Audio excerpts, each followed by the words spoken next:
आजपासून फराळाला सुरुवात केली आणि पहिला फराळ म्हणजे करंजी. आता करंजीला आमच्या साईडला कानोलं बोलतात आणि सारण मी आदल्या दिवशी रात्री बनवून घेतलेलं. कारण की करंज्या बनवायचं म्हटलं ना की पूर्ण अख्खा दिवस जातो आणि एकटीने करायचं म्हटलं की अजिबात लवकर होत नाही आणि मला ते एकटीनेच करायचं होतं. तर इथे सारण मी आदल्या दिवशी रात्रीच करून घेतलं होतं आणि आजपासून तारेवरची कसरत सुरू होणार आहे.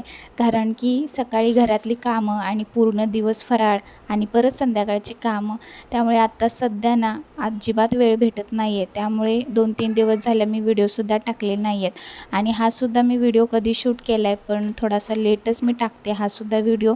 कारण की जसं सांगितलं की फराळ करायला घेतले त्यामुळे अजिबात वेळ भेटत नाही आहे. त्यामुळेच हा सुद्धा व्हिडिओ थोडासा लेटच येतो आहे. तरी ते बघा सारण मी काल रात्री बनवून ठेवलेलं, त्यामुळे आज मला थोडंसं सोपं पडलं. सकाळी उठून पीठ वगैरे मळून घेतलं आणि त्यानंतर मग लवकरच म्हणजे घरातली पटपट अशी कामं आवरून घेतली. कारण की फराळ बनवायचं आहे त्यामुळे घरातली कामं तरी ठेवून चालणार नाहीत. पहिले ती आवरून घेतली, त्यामुळे नंतर मग फराळ करायला घेतला.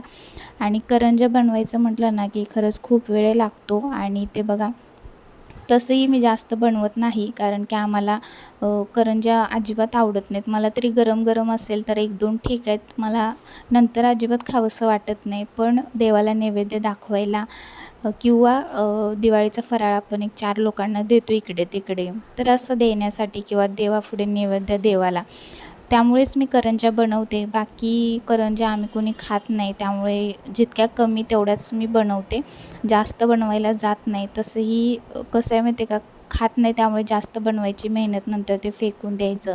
त्यापेक्षा जेवढ्याच तेवढं बनवलेलं ठीक आहे. बाकीचं तरी बनवते मी जास्त, पण करंज्या मी अगदी थोड्याच बनवते. कारण ते काय आम्ही खात नाही, फक्त पूजेपुरत्या आणि 4 लोकांना देण्यासाठी बस एवढंच. फराळ इकडे तिकडे आपण देतो दिवाळीचा तसं.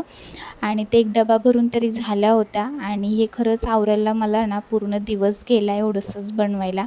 एकटीने बनवायचं म्हटलं की वेळ तरी लागणारच आणि पटपट असं करंज्या बनवून घेतल्या. त्यानंतर मग किचनवरचा जो पसारा होता तो आवरायचा होता मला, तोही आवरून घेतला लागल्या हाती. आणि असा होता आजचा दिवस. व्हिडिओ कसा वाटला नक्की सांगा.